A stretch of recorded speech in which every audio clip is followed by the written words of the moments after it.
কোনো কারণ ছাড়াই মানে গাছের পাতা নড়ে না, পিছনে নিশ্চয়ই কোনো কারণ আছে। এবং সেই কারণটি হলো যে আমি যেটা মনে করি যে গাছেরটা তো খাওয়া হলোই, এখন ওর তলারটা কুড়াতে হবে।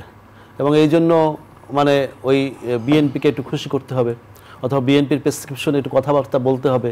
তো এইটি হইল আমি মনে করি যে এক ধরনের ওই রোগে পেয়েছে।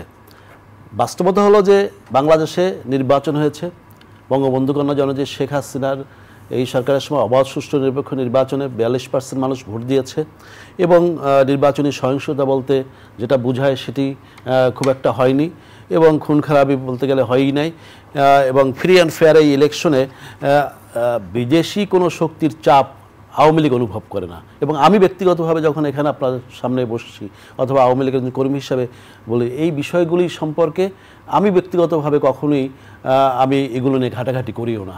কারণ দল করি নেত্রী শেখ হাসিনা, আওয়ামী লীগ করি, এবং বাংলাদেশের মাটি মানুষের সাথে নিয়েই আমরা কাজ করি। এবং আস্থা বিশ্বাসের জায়গাটা হলো ওই জায়গায়, এই মাটির কাছে, এবং আমাদের দায়বদ্ধ, এবং আমাদের দলের নেতাকর্মী এবং বাংলাদেশের মানুষ, মুক্তিযুদ্ধের পক্ষের মানুষের সাথে ঐক্যবদ্ধ হয়ে তাদের আস্থা বিশ্বাস নিয়েই আমরা তাদের সমর্থন নিয়ে ক্ষমতায় যাওয়ার স্বপ্ন দেখি এবং ক্ষমতায় যাই।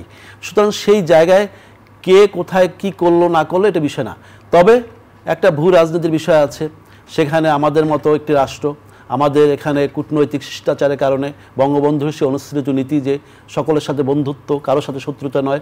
আরেকটা যেটা হলো যে প্রতিবেশীর সাথে আমরা একটা সুসম্পর্ক রাখার চেষ্টা করি। কারণ প্রতিবেশীর সাথে পায়ে পা দিয়ে ঝগড়া করার অভ্যাসটা আমাদের না। বিএনপি অথবা অন্যান্য সময় যারা করেছে তারা কি কারণে করেছে আমরা জানি, কিন্তু বাস্তবতা হলো যে আমাদের এই প্রতিবেশীর সাথে সম্পর্কটি মানে একেবারে সৎ প্রতিবেশী সুলভ আমরা রাখতে চাই। কারণ 1971 সালের সেই একেবারে একটা ঐতিহাসিক রক্তাক্ত ঘটনা প্রবাহ, এর মধ্যেই আমাদের এই প্রতিবেশীর সাথে আমাদের সম্পর্কটার একটা শক্ত বন্ধনে আমরা আবদ্ধ। সুতরাং এর সাথে কিন্তু নির্বাচনের কোনো সম্পর্ক নেই। নির্বাচনটি হলো শুধুই নির্বাচন কমিশন আমাদের দেশের মাটি মানুষের সাথে সম্পর্কিত বিষয়, এবং আমরা গণতন্ত্রের লড়াইয়ের জন্য এই নির্বাচনটি করি। এবং যেখানে আজকে জাতীয় পার্টি, এই জাতীয় পার্টি তো তারা তো গণতান্ত্রিক পন্থায় তাদের কোনো জন্ম হয় না, বন্ধুকে নল দিয়ে তাদের জন্ম হয়েছে। সুতরাং তারা কখন কি কাজটি করে এবং তারা মানুষের কাছে কী ধরনের এইসব কথাবার্তা বলে হাস্যাস্পদে পরিণত হয়। আমি যেটা বাংলাদেশের রাজনীতির যে বর্তমানের যে একটা অবস্থা, যে নির্বাচনের ফলাফল, এটি একটু বিশ্লেষণ করা দরকার, এবং আত্মবিশ্লেষণ আত্মজিজ্ঞাসার কিন্তু একটা সময় আসছে।